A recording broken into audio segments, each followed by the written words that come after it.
we'll just really see, kind of how things work out. But I think probably, if you have to go with one over the other, it's going to have to be coaching, just for the simple fact that, being able to communicate and get a message along and kind of identifying what the issues are and being able to tell these guys, okay, here, you need to make this adjustment or that adjustment. That's going to be the biggest help, where you can turn a bad ball player into a mediocre player into, a mediocre player into a great player.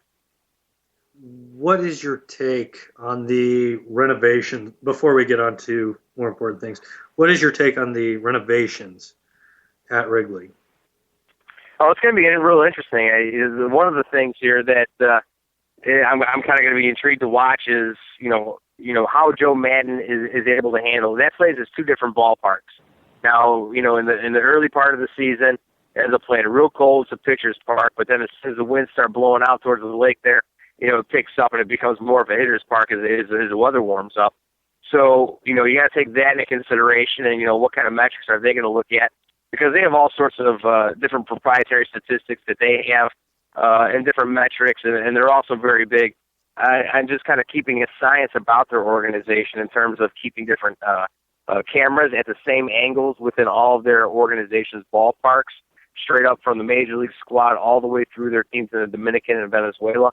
And so they're able to tell if a guy has literally dropped his arm by, 3/4 of an inch, from one level to another during a bad stretch to another. And so, that's kind of the way baseball's turning, where you're able to measure things like that, because it's a game where there's a set, point where the ball is released from the same spot every time. It's always going to originate in one place, and then from there, from when it travels to the plate, and that's kind of when you're able to decide from there. That's where you can make all your measurements. And so, it's going to be really interesting. And I'm kind of liking that. And the one thing with adding the scoreboards and the renovation with adding the big Titantron and some of those things, if that does change some of the wind patterns within the ballpark itself. And so that's something that I'm sure they're going to keep their eye on and use that science to kind of help them figure it out as they kind of experience as they go through it. But yeah, no, that's going to be real fun, especially the way they're going to see. They're going to turn into like Fenway Park and kind of what they've done with that whole area. Wait till you see what they turn Wrigleyville into. Is it going to be as fun to party in? Oh, there will be plenty of partying, and that's that's probably one of the main focuses and why they were trying to get the public funding initially, was that they're going to put up events here year round. There's going to be an ice skating rink. They're also going to hold concerts. Foo Fighters are already involved. And so there's a bunch of different things they're looking to do to involve the community and to make it Wrigleyville rather than just a place where the Cubs play. Looking at, Joe Madden in this situation, a couple years ago, actually not a couple years ago, this is like 5 or 6 years ago, when Rod Beck was still alive, when he was pitching for the Iowa Cubs, he had a trailer set up outside the stadium, and he would let fans come drink beer. With Rod Beck, maybe he would do a few other recreational drugs or not so recreational drugs with the fans. Do you see Joe Madden doing that type of thing, having beers with the fans after games or something like that? I think we can agree that he's not going to be doing drugs with the fans. This isn't Ron Washington, people. First of all, let's get a little moment of silence here for Rod Beck. Yeah, by the way, absolutely. Great guy, phenomenal mustache. If he were up for Johnny, he would definitely win the Best Facial Hair Award. Well, yeah, absolutely. And, one of the best bullpens, him, Terry Adams, Jeremy Gonzalez. Jeremy Gonzalez also from that staff gone as well. Yeah, and here's kind of one of the interesting things, just kind of sort of on topic but off topic, is guys like Rod Beck and Dwight Smith and all these other guys where, they're old school, if you want to call it, that was kind of like the heyday of baseball where everybody was tough. But they had that bulldog mentality, if you want to call it that, where they can handle closes, they can handle setting up, and it was nowadays it seems like it changes so often. Like it's almost, season to season, definitely, but almost week to week, where some guys work, some guys don't. Look at what happened to Jim Johnson. Look what happened to Joakim Soria. Look what happened to Joe Nathan. I mean, Joe Nathan's just kind of I think a victim of age and kind of health concerns. But Jim Johnson, what's wrong with him? He was killing it for several years. Fell off the table trying to help this disaster of Detroit bullpen. That didn't work out.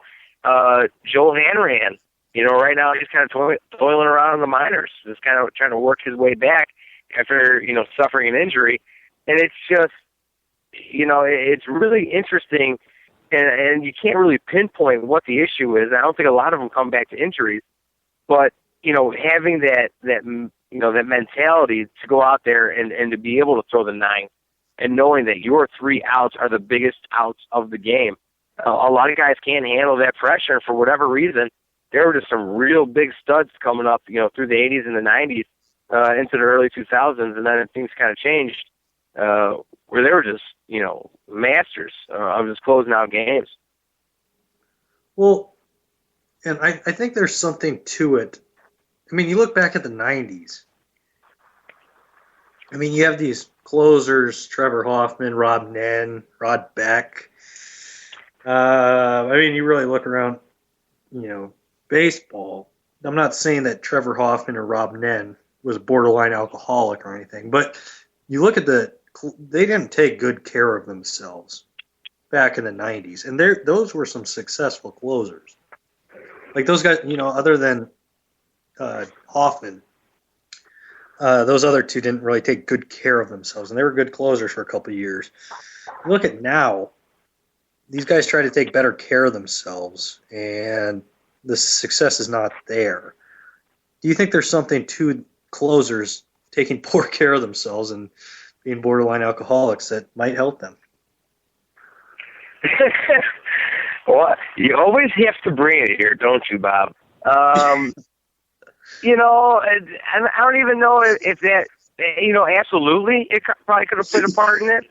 I mean, we've all seen, a random, GIF or, a random, video of Darryl Strawberry, taking a little line real quick out of the bottom of his glove while he's playing right field. But, it's maybe they had something to do with it, but I really don't think that, drugs or alcohol are any more prevalent, now than they were then. I mean, I think it's kind of all the same. And maybe even you can think back to this, too, if, hey, A-Rod just came out and admitting, using PEDs today. Who's to say that a lot of that wasn't roid rage, where these guys just felt invincible? I mean, obviously Rod Beck wasn't juicing, but, for some of these guys, they might not have looked huge, but, maybe it was something that they were, taking some kind of, different supplement or something, even though they weren't working out as much.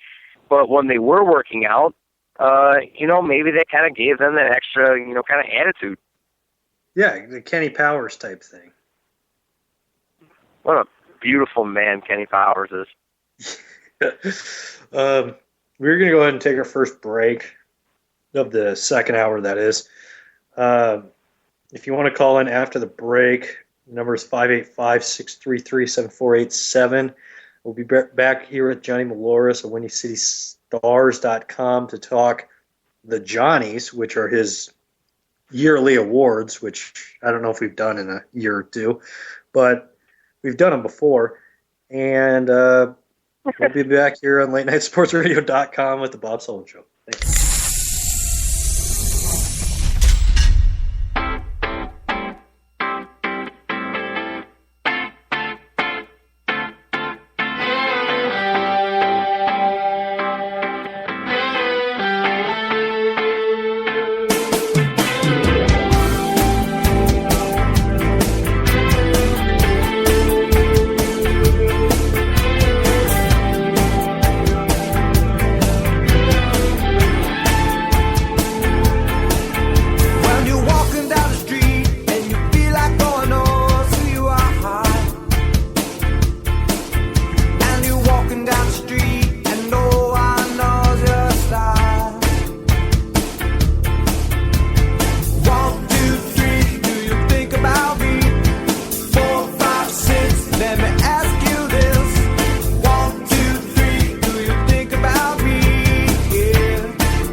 do you think about me? 4, 5, 6, let me ask you this. 1, 2, 3, do you think about me? 4, 5, 6, let me ask you this. 1, 2, 3, do you think about me? 4, 5, 6, do you even see? 1, 2, 3, I'm right there. 1, 2, 3, do you think about me? 1, 2, 3, do you think about me? 1, 2, 3, do you think about me? Who the hell can wait till morning? Talk now at latenightsportsradio.com.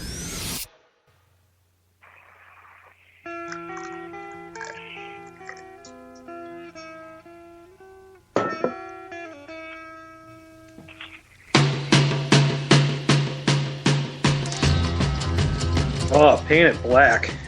Probably my favorite Stones song. Welcome back to the Bob Sullivan Show here on latenightsportsradio.com. I apologize, folks, when we come back from break and I'm thinking out loud, but if you want to call in, the number is 585-633-7487. I'm back here with Johnny Maloris. John, you invited me to go out to Chicago to hang with you. The question is, am I capable of hanging with you? And the only thing that's keeping me out of Chicago right now is you. Hey, a lot of people, I'll make sure that you can at least hang. I'll keep you awake.